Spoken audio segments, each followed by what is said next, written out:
친구들 잘 지냈나요? 지금은 선생님이랑 하나님의 말씀을 암송하는 시간이에요. 오늘 우리에게 주신 말씀 성경책으로 찾아보도록 할게요. 오늘의 말씀은 데살로니가 전서 5장 18절 말씀입니다. 데살로니가 전서는 신약 부분에 있죠. 우리 친구들이 다 찾은 줄 알고 한 목소리로 읽어보도록 할게요.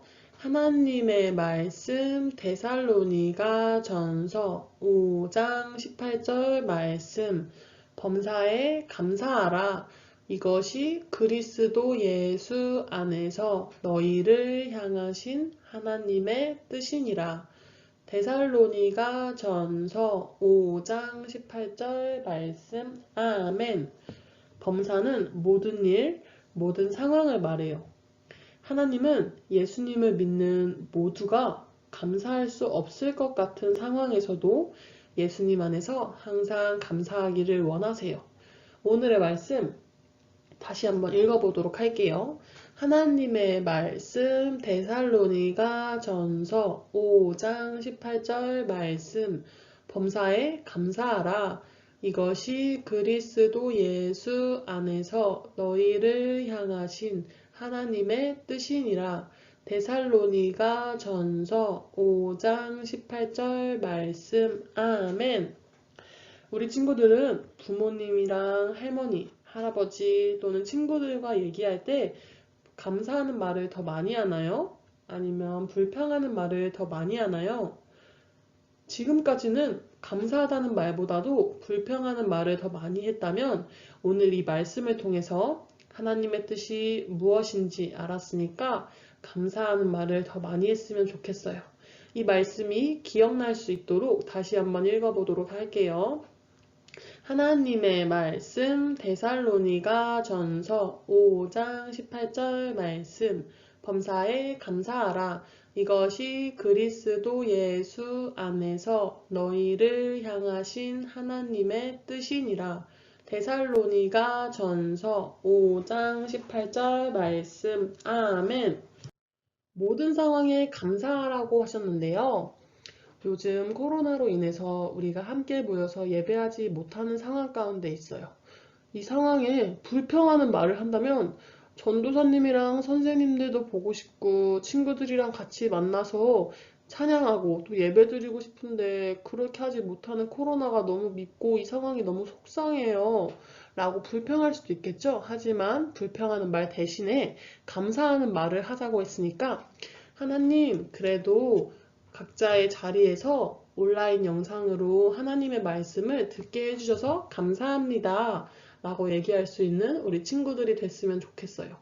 또 축구 경기를 하거나 팀별로 게임을 했나 봐요. 한 친구의 실수로 우리 팀이 졌어요. 이런 상황에 불평하는 말이 나온다면 너 때문에 우리 팀이 졌어 라고 얘기할 수 있겠죠. 하지만 이 상황에서도 감사하는 말을 한다면 우리가 비록 졌지만 끝까지 모두 열심히 해서 너무 즐거웠어. 재밌었다. 라고 얘기할 수 있겠죠? 이처럼 감사하기 힘들고 속상하고 불평이 나오는 상황 가운데서도 우리 친구들 모두 오늘의 말씀처럼 감사하는 말을 했으면 좋겠어요. 우리 오늘 말씀 기억나나요? 다시 한번 해보도록 할게요. 하나님의 말씀 데살로니가 전서 5장 18절 말씀 범사에 감사하라. 이것이 그리스도 예수 안에서 너희를 향하신 하나님의 뜻이니라. 데살로니가 전서 5장 18절 말씀 아멘. 기억이 안 나는 친구들을 위해서 하나님의 말씀 데살로니가 전서 5장 18절 말씀 범사에 감사하라. 이것이 그리스도 예수 안에서 너희를 향하신 하나님의 뜻이니라. 데살로니가 전서 5장 18절 말씀 아멘. 마지막으로 다 외운 친구들은 눈을 감고 하나님의 말씀 데살로니가 전서 5장 18절 말씀 범사에 감사하라. 이것이 그리스도 예수 안에서 너희를 향하신 하나님의 뜻이니라. 데살로니가 전서 5장 18절 말씀. 아멘. 오늘의 말씀 불평하나요? 감사하나요? 이 시리얼은 맛이 없어. 난 초코 맛이 좋은데. 엄마가 안 깨워서 늦었잖아요. 너 때문에 수행평가 망쳤잖아. 왜 아빠는 스마트폰을 새 것으로 바꿔주지 않는 거지? 벌써 자야 해요? 아직 10시밖에 안 됐잖아요. 이 친구는 항상 불평을 하고 있어요. 자기가 원하는 것만 생각하는 이기적인 마음으로 가득 차 있기 때문인데요. 불평이란 같이 한번 읽어볼까요? 어떤 일에 대하여 기분 나쁘다고 말하는 거예요. 때때로 불평할 수 있어요. 만약 왼쪽 다리가 부러졌는데 의사 선생님이 오른쪽 다리에 깁스를 했다면, 또 여러분이 진짜로 안 했는데 오해한 것이라면, 그러나 대부분의 불평은 예수님 믿는 사람에게 있어 잘못된 행동이에요. 그건 여러분이 원하는 방식대로 일이 되지 않아 기분이 나쁜 것이기 때문에 그런 거죠. 그런데 하나님께서 여러분을 사랑하시고 또 여러분을 다스리고 계시다고 생각한다면 불평할 수 없겠지요? 하나님께서는 빌립보서 2장 14절에 모든 일을 원망과 시비가 없이 하라 말씀하세요. 이 말씀은 불평을 품고 미워하는 것과 말다툼을 하지 말라는 말씀이에요. 오늘 제자들에게 있었던 이야기를 들으면서 불평할 일이 생길 때 어떻게 해야 하는지 함께 생각해 보기로 해요. 예수님이 우리 모든 사람들을 위해 십자가에 죽으실 때가 얼마 남지 않은 어느 날 제자들과 베다니 시몬의 집에서 식사하고 계셨어요. 그날의 요리사는 마르다였고 그곳엔 죽음에서 살아난 나사로도 함께 있었어요. 예수님께서 식사하실 때 나사로와 마르다의 동생 마리아는 옥합을 깨뜨려 예수님의 머리에 향유를 부었어요. 그 당시 집에 온 귀한 손님한테 하는 최고의 존경의 표시였는데요. 지금 마리아는 예수님을 하나님께서 보내주신 메시아로 믿고 예수님께 사랑과 존경을 표시했던 거였어요. 그런 마리아의 행동을 보며 예수님 제자 중에 가룟 유다가 이렇게 얘기하는 거였어요. 아니 왜 향유를 팔아 그 돈을 가난한 사람에게 주지 않는 겁니까? 팔면 은하 300은 충분히 받을 수 있을 건데 말입니다. 맞았어요. 그 옥합은 1년 동안 열심히 벌어야 살 수 있는 아주 귀하고 비싼 향기로운 기름이었어요. 그런데 유다의 계획은 정말로 가난한 사람들을 생각해서 하는 말이 아니라 그가 도둑이었기 때문인데요. 그가 일행의 돈을 관리하는 그런 사람이었기 때문에 그 돈을 빼돌릴 계획이었던 것이었죠. 그때 예수님께서는 말씀하셨어요. 가난한 자들은 항상 너희와 함께 있겠지만 나는 너희와 항상 함께 있지 않을 것이다. 그리고 아주 놀라운 말씀을 하셨는데요. 온 천하 어디서든지 복음이 전파되는 곳에는 이 여자가 행한 일도 말하여 그를 기억하게 될 것이다. 이렇게 말씀하셨어요. 그래요. 마리아가 한 일은 아주 특별한 일이었어요. 그 당시 이 향유를 죽은 사람의 시신에 부어주기도 했는데요. 이제 예수님께서는 우리 모든 사람들을 위해서 십자가에 이렇게 죽으시고 다시 살아나실 것인데, 예수님이 돌아가실 때 장례할 날을 위하여 이제 미리 예수님의 몸에 향유를 부음으로 이제 예수님의 장례를 마리아가 미리 준비하게 된 것이죠.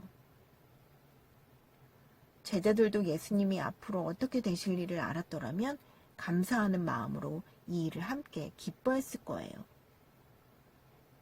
하나님은 여러분이 불평하는 말을 버리고 감사의 말을 하기를 원하세요. 그렇게 될 때 여러분의 마음에는 기쁨이 가득하고 또 다른 사람들에게도 여러분이 하나님의 선하심을 믿고 있다는 것을 보여줄 수 있는 그런 좋은 행동이기 때문에 그래요. 감사란 같이 한번 읽어볼까요? 일어나는 일에 대해서 기쁘다는 것을 표현하는 거예요. 오늘 외운 말씀 다시 한번 기억해 볼게요. 하나님의 말씀, 데살로니가전서 5장 18절 말씀, 범사에 감사하라. 이것이 그리스도 예수 안에서 너희를 향하신 하나님의 뜻이니라. 그래요. 모든 일에 감사하는 것이 하나님의 뜻이라고 말씀하고 있어요. 여러분이 매일매일의 생활 가운데 모든 일에 감사할 수 있도록 도와달라고 하나님한테 구하는 거예요. 하나님께 도와달라고 말하면 하나님께서는 그렇게 할 수 있는 힘을 주셔요. 좋은 면을 찾아보는 거예요. 밥을 먹을 때 여러분이 원하는 반찬이 아니다 하더라도 그 반찬에 대해서 엄마한테 감사하는 거예요. 그러면 정말로 감사하는 마음을 하나님께서 더 감사하는 마음으로 그렇게 만들어주세요.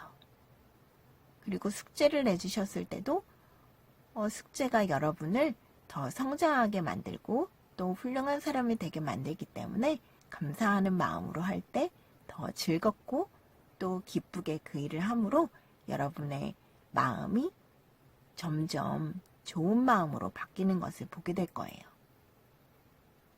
그리고 하나님의 선하심을 다른 사람들께 보여줄 수 있는 말을 할 수 있게 도와달라고 하나님한테 그 부분도 기도하세요.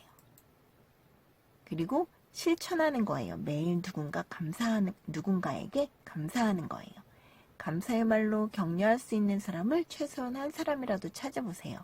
가깝게는 집에서 찾는 게 좋겠죠? 야, 너가 내 동생인 게 너무너무 형아는 자랑스러워. 너 정말 훌륭하다. 동생이 한 작은 잘하는 일에 대해서도 그렇게 칭찬해주면 동생도 형아를 존경하고 따르게 될 거예요. 세계 제2차 대전 때 정말로 감사한 부분에 있어서 하나님이 놀라운 일을 해주신 일이 있는데요. 코리텐 붐은 네덜란드 사람인데 세계 제2차 대전 때 유대인은 숨겨졌다는 이유로 독일군에게 체포돼서 전쟁 끝날 때까지 나치 수용소에서 있었던 분이에요. 코리는 언니 베티와 함께 수용소에 있었는데요. 더럽고 악취나는 그런 곳이었는데 제일 끔찍한 건 바로 벼룩이었대요. 그런데 언니 베티는 하나님이 모든 일에 감사하라고 말씀하셨으니까 우리 벼룩으로 인해 감사하자 이렇게 말했대요. 그래서 코리는 싫었지만 언니의 말대로 벼룩으로 인해 감사했대요. 베티와 코리가 있는 수용소에는 감시원들이 오지 않아서 항상 그 안에서 성경을 가르치고 또 큰 소리로 찬양하며 예배할 수 있었는데요. 그 감시원들이 오지 않은 이유가 바로 그 막사에는 너무너무 많은 벼룩이 있기 때문에 오지 않았던 거라고 했대요. 그래서 감시원들이 오지 않은 이유로 인해서 많은 사람들이 코리와 베티를 통해 예수님을 알고 믿게 되는 놀라운 일이 있었는데요. 감사는 또 다른 감사를 낳게 하고 또 그 일로 인해서 하나님이 얼마나 놀라우신 분인가를 보여주는 일을 하고 있어요. 우리 친구들이 가정에서 먼저는 엄마에게, 아빠에게, 또 동생에게 감사를 표현해 보세요. 그러면 정말로 하나님이 주시는 기쁨과 또 놀라운 일들이 많이 생기는 것을 여러분이 경험할 수 있게 될 거예요. 우리 하나님의 말씀대로 이제는 불평을 멈추고 감사하는 친구들이 다 되기 바래요. 그래요. 하나님은 여러분이 불평하는 마음을 감사하는 마음으로 바꿀 수 있는 능력을 주시는 분이세요. 우리 함께 기도하겠습니다. 하나님 아버지 감사합니다. 우리를 하나님의 자녀로 만들어주시고 또 이렇게 하나님께 감사함으로 더 많은 감사와 또 더 많은 놀라운 일이 우리에게 일어나게 하심을 감사합니다. 사랑하는 드림 어린이들이 매일의 삶 속에 하나님이 주신 모든 일들에 감사함으로 하나님께서 얼마나 놀라운 분이신지를 매일매일 경험하고 기쁨이 충만한 날들이 될 수 있도록 하나님께서 은혜 주세요. 감사함의 예수님 이름으로 기도드립니다. 아멘.